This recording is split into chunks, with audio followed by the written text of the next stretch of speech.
This is something pretty cool that's going on here. Classic Greek tragedy getting a very modern twist under the city lights in the Dallas Theater Center's new one-of-a-kind production of Electra. Take a look. Oh, sacred light. Once more you hear me cry as you've heard me cry so many times before. And if I had... A little Sophocles always good for the soul. Electra's mother murdered her father, and Electra just can't let it go. So we're talking about some way back when drama played out in the 21st century. And today we welcome Abby Sigworth, who plays the vengeful Electra. Not to put a label on anybody here, but it is a very vengeful character here. This sounds like a very interesting production that you all are doing. We're looking at it there. You notice it was not on a stage. Describe what's going on here. So there's a plot in the AT&T Performing Arts Center called the Annette Strauss Square, which is an outdoor music venue. And we have decided to make it an on-site moving theater experience. The audience members move to 4 different locations.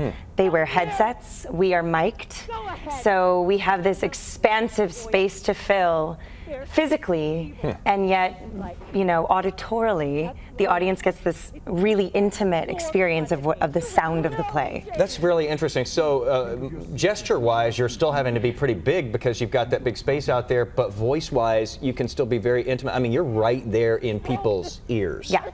We do expand sound-wise in all the ways. Yeah. Because it still is a Greek tragedy, after all. There is a yelling to the gods section.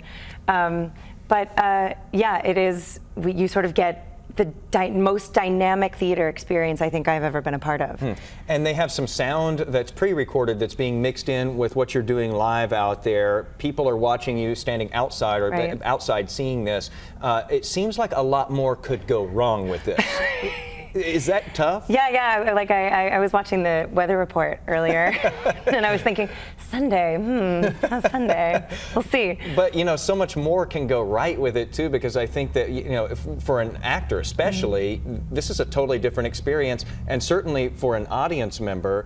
And we're talking about a play that's what, 2,500 years old, and this is the way they used to do them outside. Exactly. Under the stars. There's something kind of right about not having to work for it, in the sense that if I yell to the gods, I really just have the clouds. You can't really make that happen in a theater space as much as you can make theater magic. There's something you just can't quite, it's an intangible, accessible, beautiful element. This really kind of puts you in the mind of Electra. Does she get kind of a bad rap, you think? I understand why. I think that, not to take it too seriously, but I do think that in our 21st century world, grief makes our friends and family really uncomfortable after a while, and she clings to it. It fuels her. It is the purpose for living and breathing every day. So in that sense, I think it's hard to watch. But in that sense, I think that's my job, is to do her justice. An interesting interplay between her and her mom here. If you want to check this out, it sounds like a very cool affair here. Electra is playing at the Strauss Square at the AT&T Performing Arts Center in Dallas. Yes, it's outside. Runs through May 21st. For ticketing information, just go to dallastheatercenter.org. Thanks for coming on with us today. Thank you for Sounds fascinating. All right, we're going to be